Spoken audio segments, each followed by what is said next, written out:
మంచిదండి. వాక్య భాగాన్ని చూసుకోండి.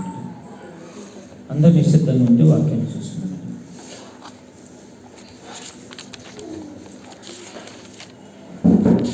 ఒక మాట చూసుకొని ముందుకు వెళ్ళిపోదామంటే ఒకసారి సామెతల గ్రంథం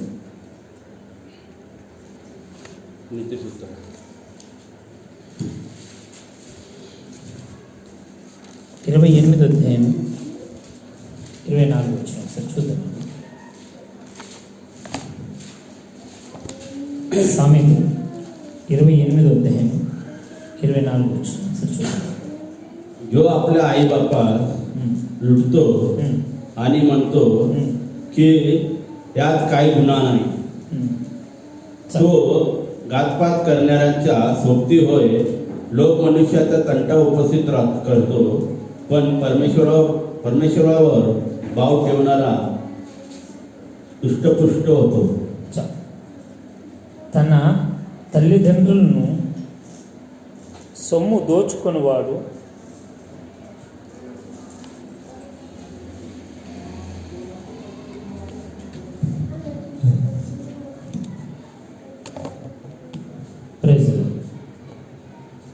తన తల్లిదండ్రులు సొమ్ము దోచుకునేవాడు అది ద్రోహం కలదు అనువాడు నశింపజేయవాడని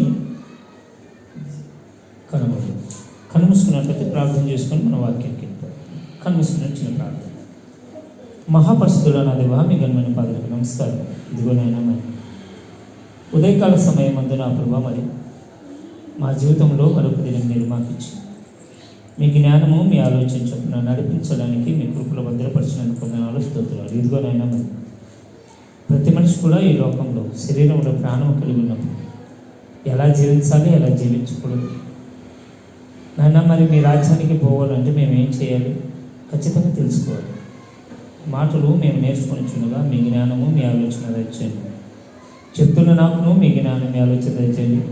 వింటున్న మీ పిల్లలు వినేటువంటి చోను గ్రహించేటువంటి మనసును దయచేస్తారు. యేసుక్రీస్తు అతి శ్రేష్టమైన నామములో విడిపించిన పరమ తండ్రి, ఆమేన్. ఒకసారి మనం గమనిస్తే ఈరోజు తల్లిదండ్రుల గురించి కొన్ని విషయాలు మనం నేర్చుకోవాలి. ఎందుకంటే మొన్న ఒక దినమో పోయింది. ఏం దినం పోయింది చెప్పండి? ఫాదర్స్ డే పోయింది. ప్రతి ఒక్కరికి కూడా ఏమైపోతుందంటే ఫాదర్స్ డే అనగా తల్లిదండ్రుల్ని సన్మానించాలి, వాళ్ళకి కేక్ తెచ్చిపెట్టాలి, వాళ్ళు అడిగింది తెచ్చిపెట్టాలి కదా. అయితే బైబిల్ ఏం చెప్తుంది? కేవలము ఫాదర్స్ డే మదర్స్ డే మాత్రమే వాళ్ళని జ్ఞాపకం చేసుకోవాలా, లేకపోతే అన్ని విషయాలు వాళ్ళని జ్ఞాపకం చేసుకోవాలా? ఒకసారి చూద్దామండి. మనంగా చూసుకుంటే నిర్గమకాండం ఒకసారి చూద్దామండి. నిర్గమకాండం ఒకసారి చూద్దామండి.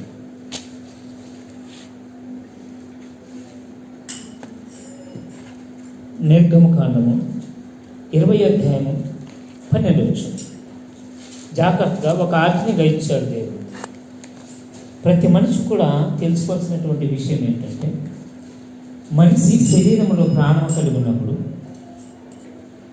ఇదిగో నేను దేవుని ప్రేమిస్తాను, దేవుని ఆరాధిస్తాను, దేవుడు చెప్పినట్లు వింటాను అంటారు. కానీ ఒక విషయాన్ని మాత్రం మర్చిపోతారు. ఏ విషయాన్ని మర్చిపోతారంటే తల్లిదండ్రుల పట్ల ప్రేమ అనేటువంటిది మర్చిపోతారు. ఒక దేశమని కాదు, ప్రపంచ దేశంలో ఒకటే రోగం. ఈ తల్లిదండ్రులు చేసే తప్పు ఏంటో తెలుసా? మేము పడే బాధ మా పిల్లలు పడకూడదు, మేము పడ్డ కష్టం మా పిల్లలు పడకూడదు అని గారాభంగా పెంచుతారు. అది వాళ్ళు చేసే తప్పు. తినక అప్పులు చేసి ఫీజులు కట్టి చదివించి పిల్లల్ని చదివించి ప్రయోజకులు చేయాలని వీళ్ళు ప్రయాసపడతారు. ఎప్పుడైతే ఒక స్థాయికి వచ్చేస్తారో, 20 సంవత్సరాలు దాటిపోతుందో, మేము చేసుకొని తినగాలమని అనిపిస్తుందో, ఒక పెళ్లి చేసుకున్న తర్వాత కుటుంబం ఏర్పడుతుందో, అప్పుడు ఏం చేస్తారు తెలుసా? ఈ తల్లిదండ్రుల్ని పక్కకు పెట్టేస్తారు. అయిపోయింది, మా పిల్లలు మేము మా సంసారం చూసుకోవాలి, మీరు మధ్యనే అవుతుంది.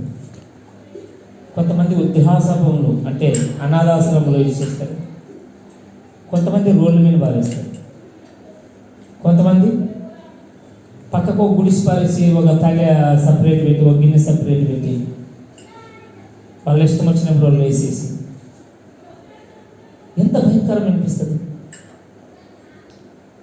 ఇలా చేసి ఆ తల్లిదండ్రికి టయానికి కూడి పెట్టక, వీళ్ళెవరికి చెప్పుకోలేక, పిల్లల మాట వెనక కుమిలి కుమిలి ఏడుస్తూ చనిపోతే, లేదండి మేము మా తల్లిదండ్రులను ప్రేమిస్తామని చనిపోయిన తర్వాత సమాధులు కట్టి, చనిపోయిన తర్వాత మేకలు కోసి పోటీలు కోసి విందు చేసి దానివల్ల ప్రయోజనం ఏంటి చెప్పండి? బ్రతికుండగా పట్టిన అన్నం పెట్టకుండగా, బ్రతికుండగా వాళ్ళకు కావాల్సినటువంటి మంచి చెల్లెలు తెలుసుకోకుండా, మహంటి వాళ్ళకి కావాల్సింది ఏంటి? సంవత్సరానికి 2 జతల బట్టలు, రోజు 2 పూటలు, అంతకుమించి ఏం తీసుకుంటారు చెప్పండి? అయితే సమయం లేదు. పని చూసుకోవాలా, మా కుటుంబాన్ని చూసుకోవాలా, పిల్లలు చూసుకోవాలా, పిల్లల ఫీజులు చూసుకోవాలా, మిమ్మల్ని చూసుకోవాలా.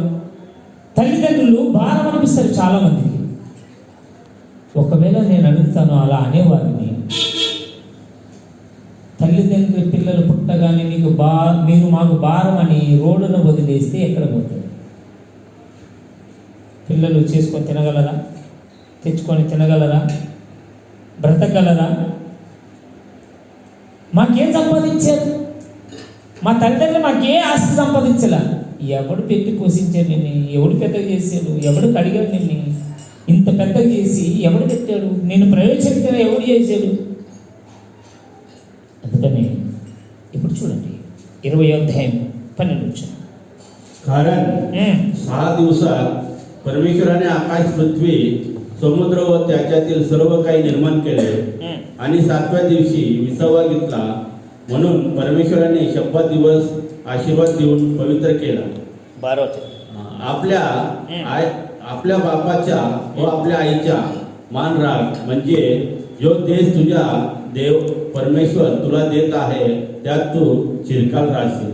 ఏమంటున్నాడు? నీ దేవుడైన యెహోవా నీకు అనుగ్రహించు దేశములో నీవు దీర్ఘాయుష్యవంతులుగా ఉన్నట్లు నీ తల్లిని నీ తండ్రిని సన్మానించు. కనబడే తల్లిదండ్రిని ప్రేమించకపోతే, కనబడే తల్లిదండ్రికి బట్టలు ఇవ్వకపోతే, కనబడే తల్లిదండ్రికి భోజనం పెట్టకపోతే, కనబడిన దేవుని అప్పుడు ప్రేమిస్తే చెప్పండి. దేవుడు అంటున్నాడు, నీవున్న దేశంలో నీవు శాంతి సుఖంగా నీ కుటుంబంతో ఉండాలంటే, లేదా నేను నీ నిమిత్తము సిద్ధపరిచిన రాజ్యంలో ఉండాలి అంటే, సదాకాలం ఉండాలంటే ఏం చేయాలంట? నీ తల్లిని తండ్రిని సన్మానించు.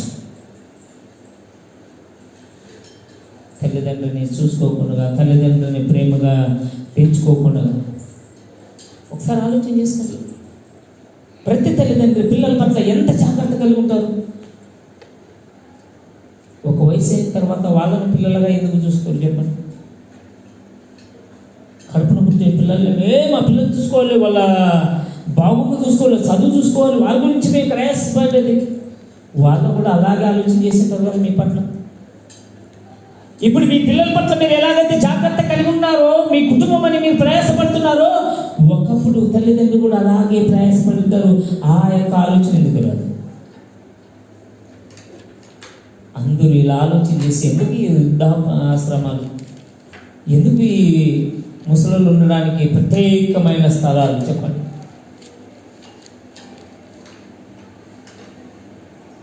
జాగ్రత్త. దేవుడు ఏమంటాడంటే, ఖచ్చితంగా నీవు నేను చెప్పిన వాళ్ళు కానీ వినకపోతే, నీ తల్లిదండ్రులను కానీ ప్రేమించకపోతే, నీ బాధ్యత కలిగి కానీ ఉండకపోతే నిన్ను తీసుకెళ్ళి నరకంలో బాధిస్తాడు. ఎంత డబ్బు ఉంటే ఏం చేస్తావు చెప్పండి? చనిపోయిన తర్వాత ఏడిస్తే వచ్చేదేముంది చెప్పండి? సమాధులు కంటే ఏమొస్తుంది చెప్పండి? బ్రతికి ఉండగా చూసుకోవాలి. చూడండి ఒకసారి మనం చూసుకుంటే చూద్దాం ఒకసారి.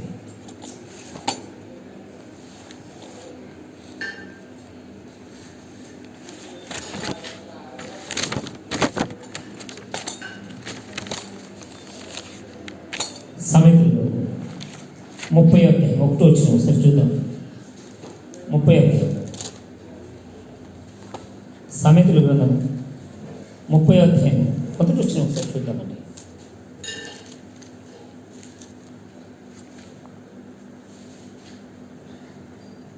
యాకోబు పుత్ర అగు 11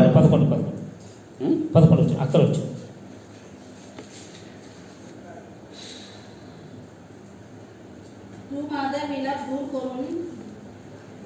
సూత్ర సహిత 30 అధ్యాయం అక్కడ వచ్చాడు. సామెత నీతి సూత్రం. बापाला शाप देणारा व तुला आशीर्वाद प्राप्त होवे असे आईला न मानणारा अशा लोकांचे एक वर्ग आहे.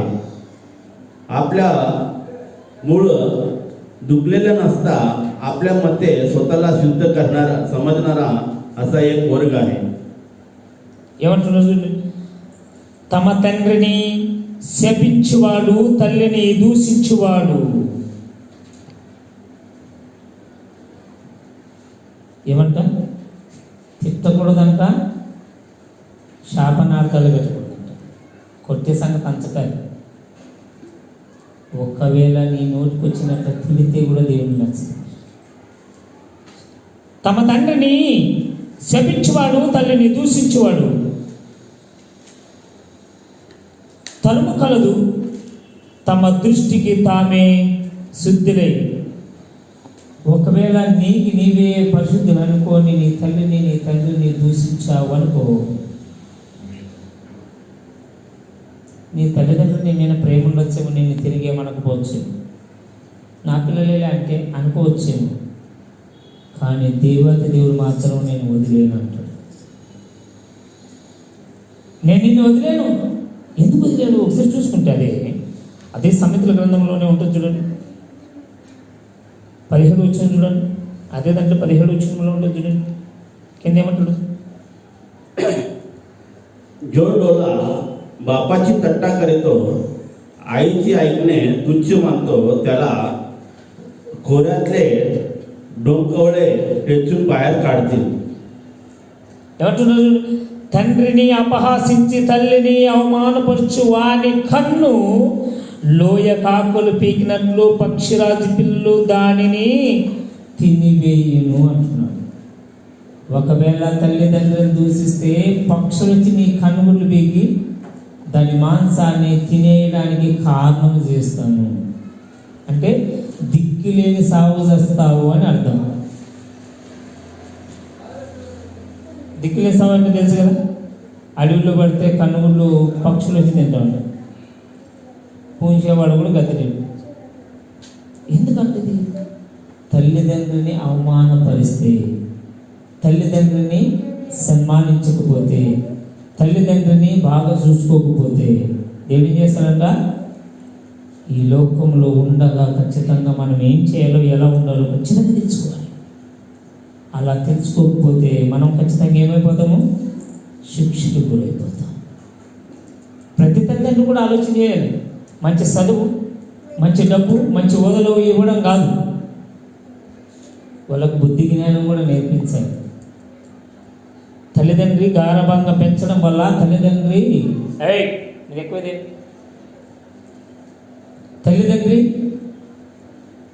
వాళ్ళ కష్టం ఏంటో, బాధ ఏంటో, వెలువేంటో తెలియకుండా పెంచడం వల్ల నరకానికి ఇచ్చిపోవడానికి కారణం ఎవరు? తల్లిదండ్రులు. పిల్లలకి ఎప్పుడు ఎలా ఉండవలను నేర్పించాలి. చూడండి ఏమంటున్నాడు యెషయా గ్రంథం ఒకసారి చూద్దాం. యెషయా ద్వితీయోపదేశకాండం ఒకసారి చూద్దాం. ద్వితీయోపదేశకాండం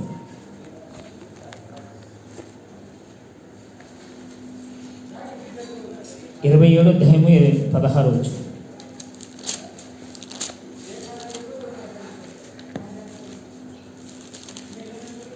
పాల్స్ కాండంలో లాస్ట్ కాండం అనువాదం చూడు. అనువాదం 27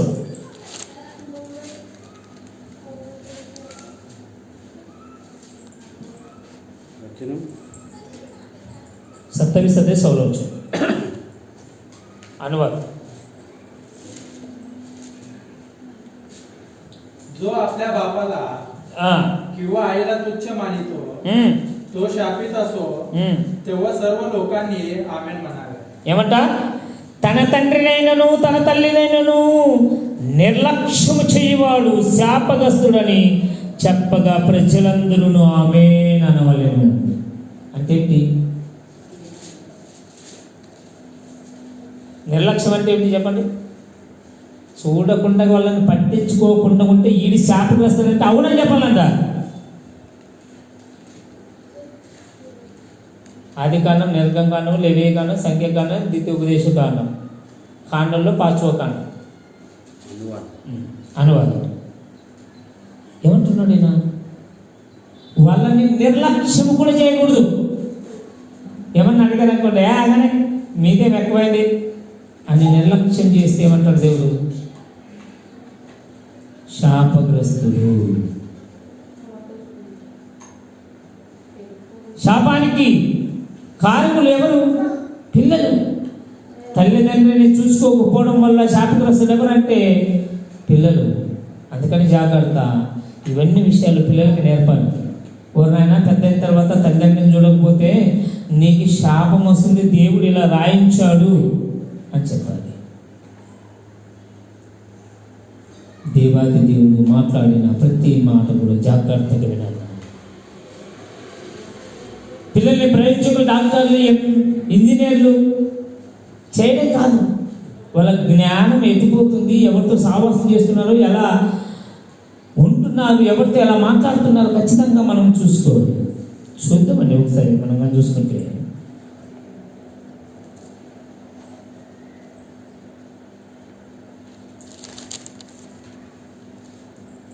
అదే తిరిగి చూసుకోండి. 8వ అధ్యాయం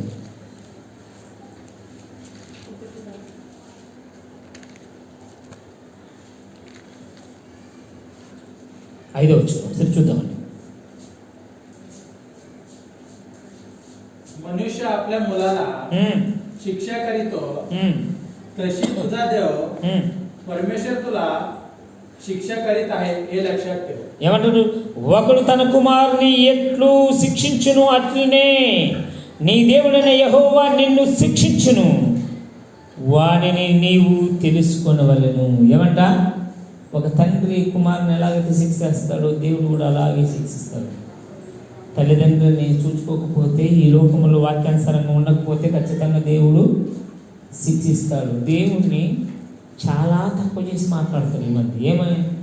మా దేవుడు చాలా మంచోడండి, ఏ పాపం చేసినా ప్రార్థన చేస్తే అయితే అన్నీ మాకు చేస్తాడు. ఏది మాకు చేసేది? మా దేవుడు కానికేస్తే అయిపోయాయి. పైసలు ఆలోచి చాలా మా దేవునికి కానికేస్తే అయిపోయాయి. ఇక్కడున్న కోపం అంతా ప్రేమగా మారిపోతుంది కానుకను చూసి. ఇదా గురించి ప్రార్థన చేస్తే ఏడుపుని చూసా? దేవుడు అంటాడు, ఒకవేళ నీవు నేను చెప్పినట్లు వినకపోతే, నా మాటలు వినకపోతే, నీవు ఎక్కి ఏడ్చిన కాదు, నీవు రోధించిన, బాధపడిన, ఇబ్బంది పడిన నిన్ను చూసి నేను సిగ్గుపడతానే తప్ప నీవు నా కుమారుడని ఒప్పు కూడా ఒప్పుకోనంటాడు. ఈ లోకంలో తల్లిదండ్రులకు ఒకవేళ మన పైన కనికరం వస్తుందేమో కానీ ఆ దేవుడు అలా కాదు. ఇచ్చిన సమయంత వరుసకే, ఇచ్చిన సమయాన్ని సద్వినియోగం చేసుకున్నంత వరుసకే, ఆ సమయం దాటిపోతే దేవుడు అంటాడు నీవెవడు అట్లా. నీ మీదికి తుఫాన్ వచ్చినా, భయం వచ్చినా, ఇబ్బంది వచ్చినా, సమస్య వచ్చినా శ్రద్ధగా బంగారం ఎదిగినట్ల దేవుని వెతికిన ఏమంటాడు దేవుడు? నీవెవరో నాకు తెలియదు. దేవుని భయం అనేది తెలియాలి. ఒకసారి చూద్దాం నా మాట. సామెతలు నీతి సూత్రం 1వ అధ్యాయం 27-28 అనుకోండి. ఒకసారి చూద్దాం. నీతి సూత్రం 1వ అధ్యాయం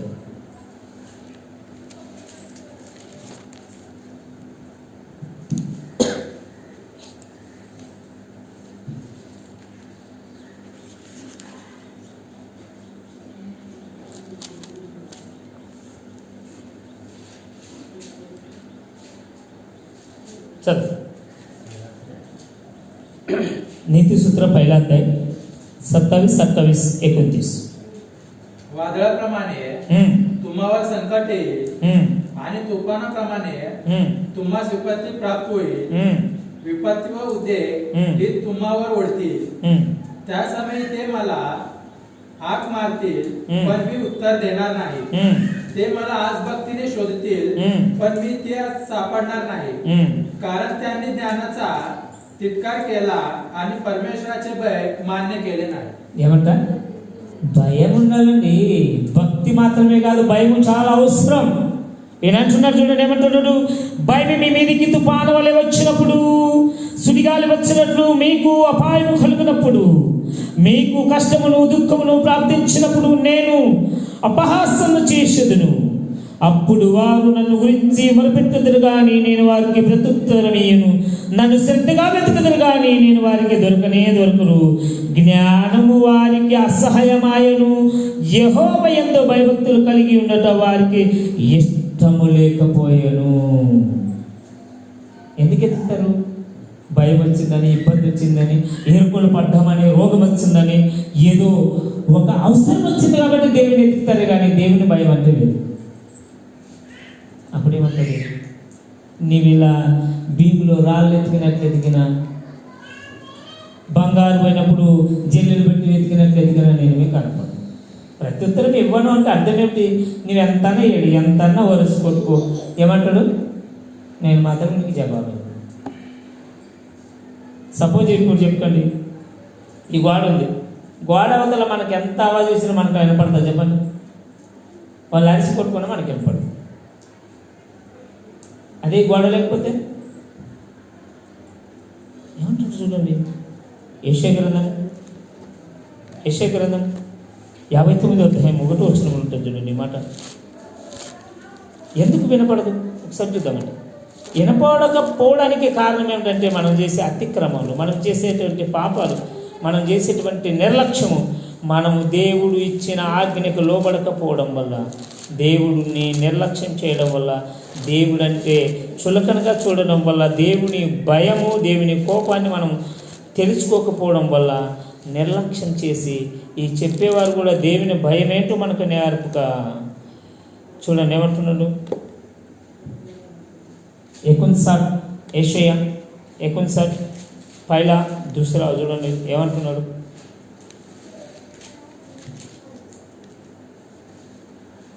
पहिला वचन मात्रమే చదవండి, చూద్దాం. पहा, उद्धार करवत नाही इतका परमेश्वराचा हात तोकडा झाला नाही, ऐकू येत नाही इतका त्याचा कान मंद झाला नाही.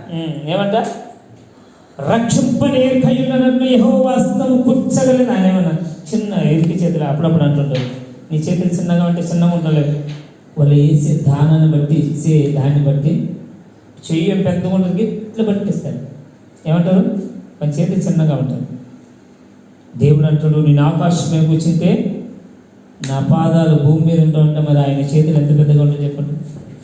ఇక్కడ అంటున్నాడు, రక్షింపనేర్కయున్నట్లు యెహోవా హస్తము కూర్చక కాలేదు, విననేర్కయున్నట్లు ఆయన చెవులు మందము కాలేదు. చెవుతాడు ఆయన ఏమన్నా? మనకంటే ఆ పాటలని, ఈ డ్యాన్స్ వేసి, ఆ సౌండ్, ఈ సౌండ్ చెప్పి చెవులు పోతాడు. ఆయనకే డీజేలు కాడ ఉంది. ఆయన అలా కాదు. కింద చెప్తున్నాడు అదే మాట, కింద చూడండి, ఏకం చదవండి.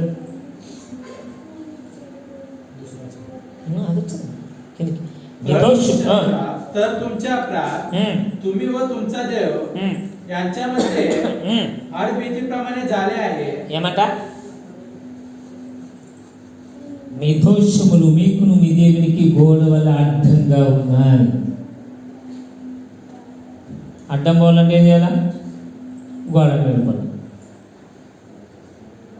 గోడ అంటే ఏంటి? మనకు చదవండి అన్నమాట. గోడ అంటే ఏంటి ఒకసారి చూద్దామండి. तर तुमचे अपराध ఏమంట? అపరాధం అంటే పాపం. దేవుని మాట వినకపోవడం, దేవుని మాటకు లోబడకపోవడం, నిర్లక్ష్యం చేయడం, ఆజ్ఞ అతిక్రమమే పాపం. అంటే అర్థం ఏంటో తెలుసా? మాట వినకపోతేనే పాపం. చూడండి. तर तुमचे अपराध तुम्ही व तुमचा देव यांच्यामध्ये आडबीतीप्रमाणे झाले आहे. నీకు నీ దేవునికి అడ్డంగా మీ పాపాలు వచ్చేసాయి. ఆ పాపం పోవాలంటే కానుక ఇవ్వడమో, ప్రార్థన చేయడమో, మోకరించడమో కాదు కావాల్సింది, పాపాన్ని తీసివేయాలి. ఇకపైన పాపం చేయకూడదు. దేవుడు ఏ ఆజ్ఞించాడో ఆ ఆజ్ఞకి లోబడాలి. తల్లిదండ్రులను ప్రేమించంటే ప్రేమించాలి. నీ పిల్లల్ని నీవు ఎలా ప్రేమిస్తావో నీ తల్లిదండ్రులను కూడా అలాగే ప్రేమించాలి. ఎందుకంటే వాళ్ళు అలాగే నేను ప్రేమించారు కదా.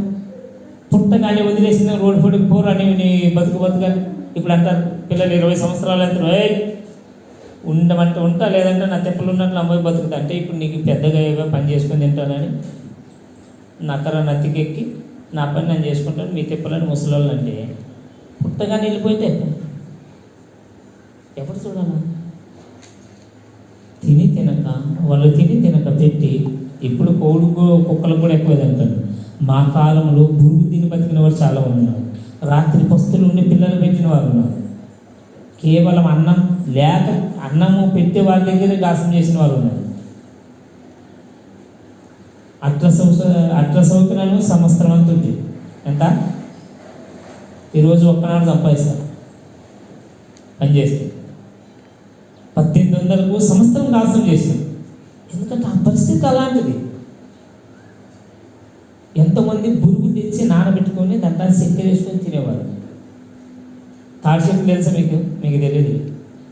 తాడి చెట్లు, తాటి పండ్లు మాగ పెట్టుకొని తినేవారు.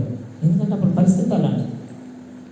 సంగటి, జొన్న సంగటి ఉడకబెట్టుకొని నీళ్లు కలుపుకొని సద్దనంలో మజ్జిగ పోసుకొని నీళ్లు పోసుకొని ఉప్పు వేసుకొని ఇన్ని పరిస్థితులు పడి పిల్లలు పెంచిన వారు ఉన్నారు. ఇప్పుడంటే బిర్యానీలు కూడా కుక్కలకి ఎక్కువైంది.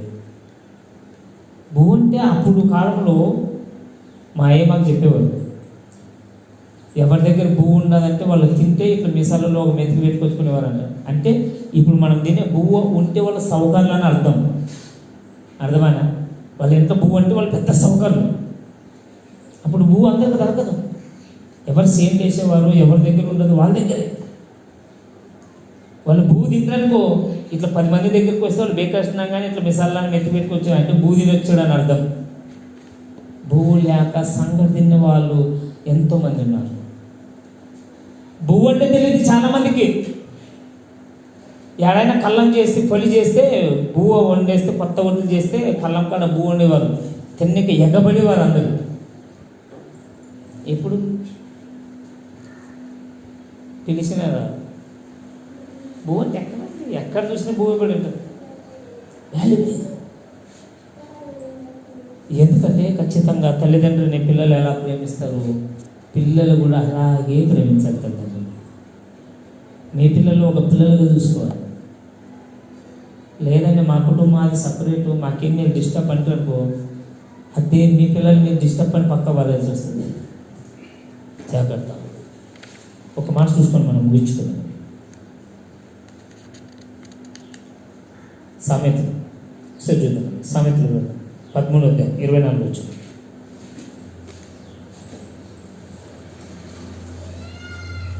నీతి సూత్రం 13వ అధ్యాయం.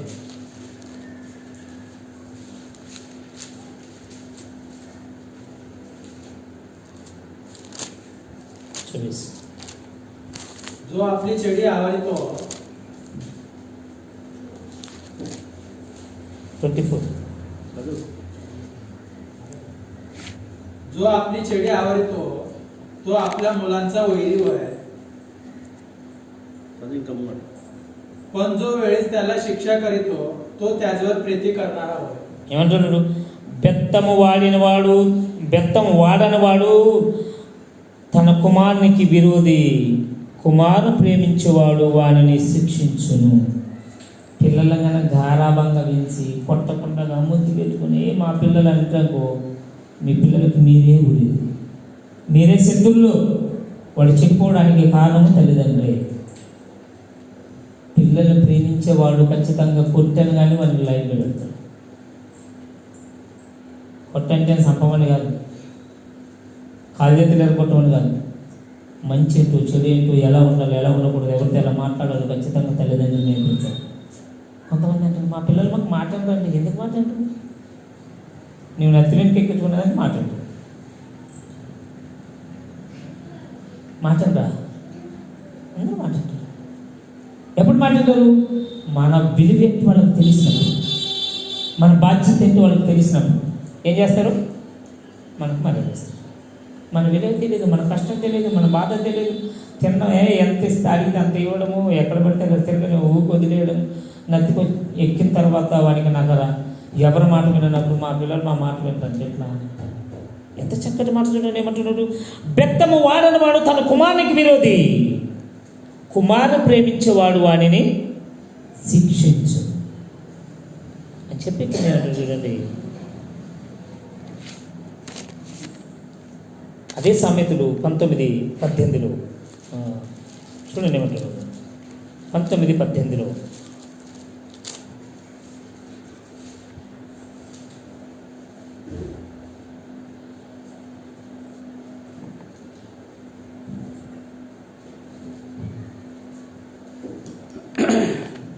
काही आशा असेल तर आपल्या पुत्राला शासन कर, त्याचे वाटळे व्हावे अशी इच्छा धरू नको. ఏమంట? బుద్ధి వచ్చినని నీవు నీ కుమారుని శిక్షించుము, అయితే వాడు చావాలని కోరవద్దు. వాడికి జ్ఞానం వచ్చే దగ్గరే శిక్షించాలి. వాడు బిగడాయించి నీ మాట వినకపోతే నీ సస్తే ఒకటని శాపనార్థాలు పెట్టుకునేలా కింద తెచ్చుకుంటే చెప్పండి. పిల్లగానికి బుద్ధి నేర్పేలాగే ఉండాలి. మాట విన్నప్పుడు ఏమంటాడు? నీ బతికేం లేకుండా ఎంతోమంది తల్లిదండ్రులు నేను చూసాను. చావురా, ఎందుకు బతికే, ఎందుకు బతికే చెప్పు. మా వాడు ఉండేవాడు, మా తమ్ముడు, మా చిన్నమ్మ కొడుకు, ఈ స్కూల్లో ఫస్ట్, అన్నిట్లో ఫస్ట్. వాడు ఏం చెప్పినా ఓకే, చాలా మంచిగా జరుగుతుంది. 10th వచ్చేసరికి వాడిని చిన్నప్పటి నుండి గారాబంగా పెంచి 10th వచ్చేసరికి ఏమైపోయిందంటే ఎవరు ఏమంటలేరని ఇంట్లో పండుకొని ఫోన్ చూసుకుంటూ ఉండి 3 సార్లు ఫెయిల్ అయ్యాడు 10th. అంత పొగిడిన వారు ఆ తర్వాత మా సినిమా పరమతోడు కొట్టేదండి. ఎట్లా పడితే కొట్టారు. సాగు రాని ఉంటే మేమే ఎన్నిసార్లు ఇట్లా సావండి కానీ వాళ్ళు ఏమి ఇట్లా కొడితే కానీ ఇట్లా దొరుకుకోబోతుంది. 12 దగ్గర పడ్డది, పోయేది క్రికెట్ ఆడి వచ్చేది, 11కి వచ్చేది, మళ్ళీ పడ్డది, మళ్ళీ పగులు 12 దగ్గర పడ్డది. ఇంత భయంకరంగా తిరుగుతుండే వాడు. చిన్నప్పటి నుండి వాడు నువ్వు నా లెక్కలు నన్ను పూడుస్తుంది, అన్నలెక్కరని వాడిని. ఆ తర్వాత నా పేరు చెప్తారు మీరంటే, ఏం రా ఇది ఇట్లా నీవన్నా వాళ్ళపోయి మనం సుధరించండి. 2020లో నేను వాళ్ళపోయి 1 సంవత్సరంలా ఒక 3 నెలలు 4 నెలలు పెట్టుకున్నాను. వానికి వదిలేసాను. సీలిపతి సేను బాధ్యత దీనికి ఏమిటో దాని కష్టం గెలవేంటో తెలుసు. అలా చేశాక 2-3 నెలలు 4 నెలలు పెట్టుకొని పంపించాక ఈరోజు 26,000 జీతం చేస్తుంది. ఎంత? 26,000 నెలకి. సూపర్వైజర్ ఇప్పుడు 10 ఫెయిల్ అయిన బట్టల షాపులో మేనేజర్ ఇప్పుడు కూర్చుంటాడు, ఇట్లా రాసుకుంటాడు, వస్తాడు. ఒక బైక్ 2 బైకులు కొనే వాడే, టీవీలు సోఫాలు ఇంట్లో మొత్తం వాడే. ఇప్పుడు మళ్ళా వాడిని పొగుడుతారు. ఎందుకు పొగుడతారు చెప్పండి? మనం అంతిమికి ఎక్కించుకుంటే ఏమైపోతుంది? ఇంతేనే నన్ను ఏమంటారు? బాధ్యత అనేది తెలియాలి. నేను వాడికి తోలపోయి చెప్తున్నాను, ఎట్లుండదు తమ్ముడు, జీవితం అంటే ఇలా కాదు, చెయ్యాలి. పొద్దున 5కే వేయాలని నా దగ్గర ఉంటే సేమ్కి వెళ్ళిపోవాలి. 1 నెల 2 నెలలు 3 నెలలు 4 నెలలు అయ్యేసరికి బాధ్యత అంటే వానికి ఏంటి తెలిసి వచ్చింది. అప్పటి నుండి ఊరికి వచ్చిన చక్కగా రచ్చిపోవడం, పని చేయాలి. ఇప్పుడు ఒక స్థాయిలో ఉన్నాడు. బట్టలు, వాడి స్టైలు, వాడి స్కూటీ, వాళ్ళ అయిపో ఒక పెద్ద బండి కొనిచ్చాడు. ఎందుకు ఇవన్నీ అంటే పిల్లలు చెడిపోయిన తర్వాత నేను సస్తే బాగుండనా అని అనుకోకుండా పిల్లల్ని ఏం చేయాలి? ప్రయోజకులుగా చేయాలి. ఈ మాట అర్థమదే. ఏమంటున్నారు చూడండి, బుద్ధి వచ్చిన నేను కుమారుని శిక్షించుము, అయితే వాడు చావాలని కోరవద్దు. బుద్ధి ఇస్తే శిక్షించాలి కానీ బిగడాయిచ్చిన తర్వాత చేయదాలిపోయిన తర్వాత నీ బ్రతికితే లాభం చావురా అంటే అర్థం ఏంటి చెప్పండి? జాగ్రత్త. ప్రతి తల్లిదండ్రులు చేతిలోనే పిల్లల భవిష్యత్తు ఉంటుంది. వీళ్ళు ముసలాలైన తర్వాత వీళ్ళని చూసుకోవాలని కూడా వీళ్ళ చేతిలో ఉంటుంది. మనం వదిలేచ్చాము కానీ దేవాది దేవుడు మాత్రం వదిలేడు. జాగ్రత్త. కొద్ది మాత్రం దేవుడు మనం దేవుడు ఫలించి శాస్త్రాలు నడిచినాక ఇట్లా చెప్పుకొని పోతే వారం అయితే కూడా అయిపోతుంది. అంత పెద్ద సబ్జెక్ట్ అన్ని వచనాలను కనుక అంటే ఒక 8-9 పేజీలు రాసుకున్నాయి వచనాలు. కనుక ప్రార్థన చేస్తున్నాం. మహాపరిశుద్ధులైన దేవా మీ గణమైన పాదాలకు నమస్కారం అండి. ఇదిగోనైనా మరి ఉదయకాల సమయం ముందు మీ అందు భయభక్తులు కలిగి జీవించడానికి సహాయం దయచేసినందుకు వందనాలు. మీ కృపలో భద్రపరిచినందుకు వందనాలు నాయన. మరి నాయన మీ సేవలో ఎదుగుంపు చేస్తున్నందుకు వందనాలు నాయన. మీ కృపలో నడిపించండి, మీ కృపలో భద్రపరచండి. నిన్న వాక్యము విడిచిపెట్టుకున్నాను. ప్రతి తల్లిదండ్రులు కూడా పిల్లల్ని ఎలా పెంచాలో ఎలా పెంచకూడదు, వాళ్ళని నానా మరి ఏ మార్గంలో నడిపిస్తే బాగుంటుంది, మీ యందు భయభక్తులు కలిగి ఎలా జీవించాలో నేర్పించాలి. అందరి బట్టి వందనాలు. విన్న మీ పిల్లలకు చెప్పిన నాకును మీరు తోడుగా నడిపించి అనారోగ్యంతో ఉన్న ప్రతి ఒక్కరిని జ్ఞాపకం చేసుకోండి. చక్కటి ఆరోగ్యాన్ని శక్తిని బలం ధరించండి. ఈ లోకంలో నా ప్రభావం మరి ఈ లోక సమస్యల్లో, కుటుంబ సమస్యలు, ఇబ్బందుల్లో ఉండే మీ పిల్లలు ఎవరైనా బాధపడుతున్నారో వారికి శాంతి సమాధానాన్ని కలిగి చేయమని మీ కృపలో భద్రపరచండి. ఎందరైతే రాలేకపోయారో అటు వారిని మరి జ్ఞాపకం చేసుకొని మీ కృపలో భద్రపరచండి నాయన. మరి విన్న మాటలు నా ప్రభావం మరి నమ్మలు వేసుకొని అనేకులకు వివరించడానికి సహాయం దయచేస్తారని యేసుక్రీస్తు అతి శ్రేష్టమైన నామములో అడిగి వేడుకుంటున్నాను నా పరమతండ్రి. ఆమె. Thank you. God bless. సమయం ఇచ్చిన అన్నగారికి మీ అందరికీ నాయకుల దగ్గర థ్యాంక్ యూ. God bless.